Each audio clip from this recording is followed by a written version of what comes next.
Good evening all student, all here my channel 2%।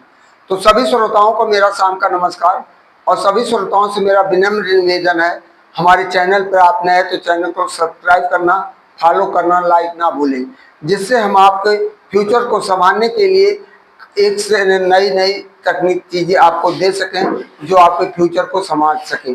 वो चाहे current affair से हो, चाहे सोशल स्टडी से हो, चाहे साइंस से संबंधित रिलेटेड क्वेश्चन, लेकिन टॉपिक वाइज टॉपिक हम आपको देते रहेंगे। उधर हमने करंट अफेयर से और जागृति से संबंधित बहुत से वीडियो डाला है और 2 दिन से आज तीसरा दिन हमारा इंग्लिश ग्रामर से संबंधित है, जिसमें आपको हमने वर्ब के बारे में बताया है। वर्ब को हमने 2 भागों में बताया है, ट्रांजिटिव वर्ब, फाइनाइट वर्ब और non finite form of the verb. तो उसको हमने बताया है। तो फाइनाइट वर्ब हमारा चल रहा है। तो आज पहले हम मोटिवेशनल वाक्यों के साथ आपको आगे बताएंगे। तो पहला मोटिवेशनल वाक्य है, every morning we are born again. प्रत्येक दिन सुबह हम पुनः जन्म लेते हैं। व्हाट वी डू टुडे, हम आज क्या करते हैं, इज व्हाट मैटर मोस्ट, जो सबसे महत्वपूर्ण मामला होता है।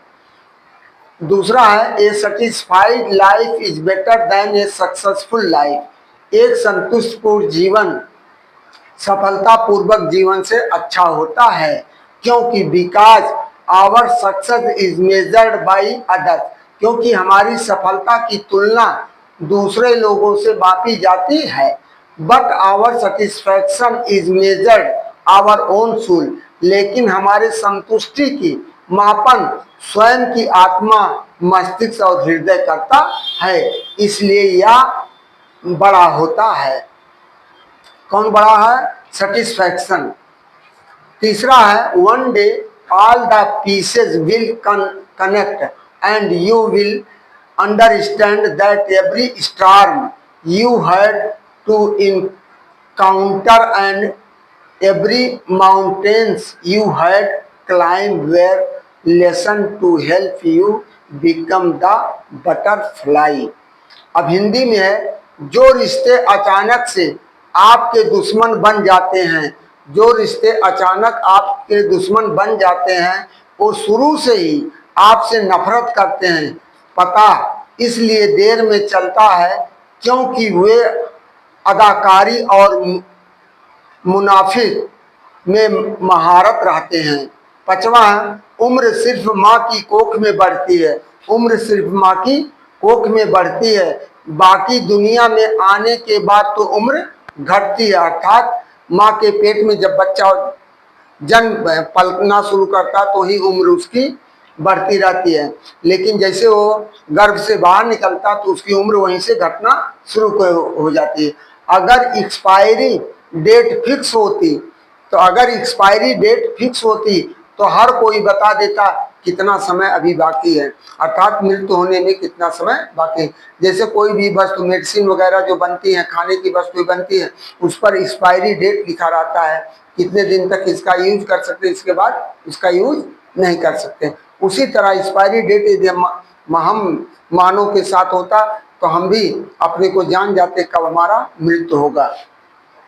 इस तरह 6वां है, वो रिश्ते बड़े प्यारे होते हैं जिनमें न हक हो, न शक हो, न अपनापन हो, न पराया हो, न जात हो, न जज्बात हो, सिर्फ अपनेपन का एहसास ही एहसास हो। सिर्फ अपनेपन का एहसास ही एहसास, अर्थात उसके अंदर अपनत्व की भावना हो और उसमें किसी प्रकार को कोई न शक शंका ना हो। 7वां अंतिम है, पवित्र मन वाला मनुष्य फटे वस्त्रों में भी महान होता है। पवित्र मन वाला व्यक्ति फटे वस्त्रों में भी महान होता और दूषित मन वाला राजा भी तुच्छ होता है। 8वां है, अगर आप में गलत को गलत कहने की क्षमता नहीं है, अगर आप में गलत को गलत कहने की क्षमता नहीं है तो आपकी प्रतिभा व्यर्थ है, आज का सुविचार। तो आज हमारा ऑक्सिलरी वर्ब हमने आपको फाइनाइट वर्ब में हेल्पिंग वर्ब, लिंकिंग वर्ब को बताया, ट्रांजिटिव इंट्रांजिटिव को बताया, तो आज ऑक्सिलरी वर्ब को हम बता रहे हैं। Auxiliary verb also known helping verbs assist the main verb is sentence to express tenses। Auxiliary verb वह क्रिया है सहायक क्रिया के रूप में जानी जाती है जो मुख्य क्रिया और वाक्य में प्रयुक्त होकर के वाक्य टेंस को बतलाने में सहायक होता है। एंड मूड और मूड उसकी कार्यविधि को बदलाता है। To form question and negative और या प्रश्नात्मक और नकारात्मक भी होता है। They are install for correct consisting grammatically sentence correct और या व्याकरण के दृष्टिकोण से वाक्यों में सही रूप से लिखने में सहायक होता है। In English grammar there are 24 auxiliary verb. In English grammar, there are 24 auxiliary verb: is, am, is, are, was, were, be, being, been, have, has, had, do, does, did, will, shall, would, should, can, could, may, might, must and ought। यही हमारे auxiliary verb है। तो हम auxiliary verb को दो भागों में बांटते हैं।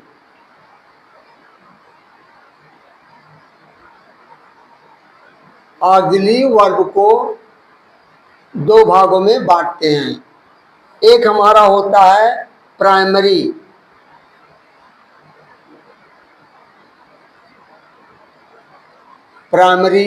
दूसरा मॉडल। प्राइमरी ऑक्सिलरी वर्ब के तीन रूप होते हैं। बी के रूप is, am, are, is, am, are, was और वर। और डू के रूप होते हैं डू, डज, डिड। और हैव के रूप होते हैं हैज, हैव और हैड। ये हमारे होते हैं। और मॉडल ऑक्सिलरी, अब इनका प्रयोग बी के रूप का प्रयोग यहाँ आपको हमने बताया, यह टेंस को बनाने के लिए भी प्रयोग होता है। और इसका इज एम आर का प्रयोग हमने प्रेजेंट कंटीन्यूअस टेंस में और प्रेजेंट सिंपल सेंटेंस में किया जाता है। और जब एक्टिव वॉइस से पैसिव वॉइस वाक्यों को बनाने के लिए भी इसका प्रयोग किया जाता है। डू और डज का प्रयोग प्रेजेंट इंडेफिनिट टेंस के इन अफर्मेटिव और नेगेटिव सेंटेंसों में किया जाता है। जैसे he does not come to school, वह विद्यालय नहीं आता है, या निगेटिव हो गया they do not teach us. अब यह हो गया निगेटिव। अब इंट्रोगेटिव में do you want to play, क्या तुम खेलना चाहते हो। Why does he abuse me, वह मुझे गाली क्यों देता है। या इंट्रोगेटिव, हमने कहा डू और डज का प्रयोग प्रेजेंट इंडेफिनिट टेंस के अफर्मेटिव और नेगेटिव सेंटेंसों में किया जाता है। और डिड का प्रयोग पास्ट इंडेफिनिट टेंस के अफर्मेटिव, नेगेटिव और इंट्रोगेटिव सेंटेंस में सेम इसी तरह किया जाता है। और डू और डज के साथ हमेशा मेन वर्ब का फर्स्ट फॉर्म आता है। जैसे अब इसका हम दे रहे हैं she did not she did not cook food, वह भोजन नहीं पकाई। They do not beat me, वह मुझे नहीं मारा।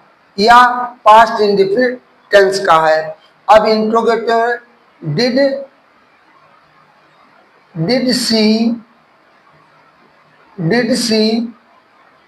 Right a book, did she write a book. अब यहां देखिए व्हाई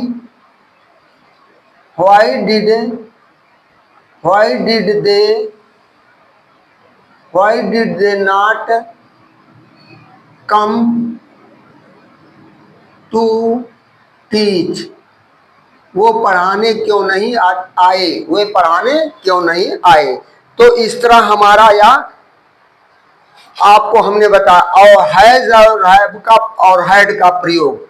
तो इसको हम आपको कल बताएंगे इनका प्रयोग कहाँ होता है। और मॉडल ऑक्सिलरी के बारे में डिटेल हम आपको कल ही दे सकते हैं, क्योंकि वीडियो लंबा हो जाने पे आपको बोरियत महसूस हो सकता है। लेकिन ओरल हम आप बता दे रहे हैं। हैज हैव का प्रयोग बस प्रेजेंट टेंस में वस्तुओं को पास में रखने के लिए किया जाता है और प्रेजेंट परफेक्ट टेंस में किया जाता है। तो एक एक एग्जांपल हम दे रहे हैं। आई हैव सम मनी, मेरे पास कुछ रुपए हैं। दूसरा she has a new chair, उसके पास एक नई पुस्तक है। अब ये हो गया प्रेजेंट टेंस में। अब दूसरा एग्जांपल हम तीसरा दे रहे हैं। She has slept in her room, वह अपने कमरे में सोई है, वह अपने प्रेजेंट। तो ये देखिए सेलेक्ट। यू हैड, चौथा वाक्य है you have gone Delhi today, तुम आज दिल्ली जा चुके हो। अब देखिए यहाँ वस्तुओं को पास में रखने के लिए किया जाता है। यहाँ जो है इसके साथ past perfect present perfect tense में किया जाता है। प्रेजेंट परफेक्ट टेंस में हैज और हैव के साथ मेन वर्ब का थर्ड फॉर्म आता है। और इस तरह से हम आपको बहुत से उदाहरण दे सकते हैं, लेकिन कहीं ऐसा ना हो वीडियो लंबा हो जाए आपको देते समय, तो दो एग्जाम्पल बहुत काफी है। तो इससे भी आप समझ सकते हैं। और यदि इसका निगेटिव बनाता है, यदि हैज और हैव का इन दोनों पहला और दूसरा वाक्य जो निगेटिव बनाता है, तो यदि इसमें संख्या दी होती है तो नॉट का प्रयोग होगा। एक संख्या नहीं दी होती है तो नो का प्रयोग होगा। जैसे देखिए अभी इसका हम पांचवा एग्जाम्पल दे रहे हैं। आई हैव नॉट 5 पेन्स, मेरे पास 5 कलमें नहीं है। अब देखो शी हैज नो अम्ब्रेला, उसके पास छाता नहीं है। अब देखिए यहाँ नो का प्रयोग आया, यहाँ नॉट का प्रयोग आया है। दोनों में अंतर क्या है? यहाँ चूंकि संख्या दिया गया है, यहाँ संख्या नहीं दिया गया है। और ज्यादातर लोग मिस्टेक यही करते हैं। जब मिसलिनियस सेंटेंस आपको करने के लिए करेक्ट सेंटेंस आता है तो त्रुटियां आपके द्वारा बहुत से त्रुटियां हो जाती है। तो इस तरह इज एम आर का प्रयोग, इज एम आर वाज और वार का प्रयोग आपको हमने लिंकिंग वर्ब और वर्ब इन कंप्लीट प्रेडिकेशन और हेल्पिंग वर्ब के बारे में पूरा इसको डिटेल कल के वीडियो में ही दे चुके हैं। तो आज के वीडियो में हमारा यहीं तक रहेगा। और model auxiliary verb, model auxiliary verb जिसमें देखिए आपको मॉडल ऑक्सिलरी वर्ब कौन कौन मिलेगा, या विल है, शैल है, वुड है, शुड है, कैन है, कुड है, मे है, माइट है, मस्ट है, आर्ट है। तो model auxiliary describe the mood off main verb. Model auxiliary वह क्रियाएं होती हैं जो मुख्य क्रिया के कार्य विधि को बतलाने में सहायक होती हैं। और मॉडल ऑक्सिलरी के वर्ब के साथ हमेशा मेन वर्ब का फर्स्ट फॉर्म प्रयोग होता है। मेन वर्ब का फर्स्ट फॉर्म प्रयोग होता है। तो इस तरह से इसके सबके अलग अलग प्रयोग होते हैं। जैसे इनका प्रयोग विल और शैल का प्रयोग फ्यूचर सिंपल टेंस और फ्यूचर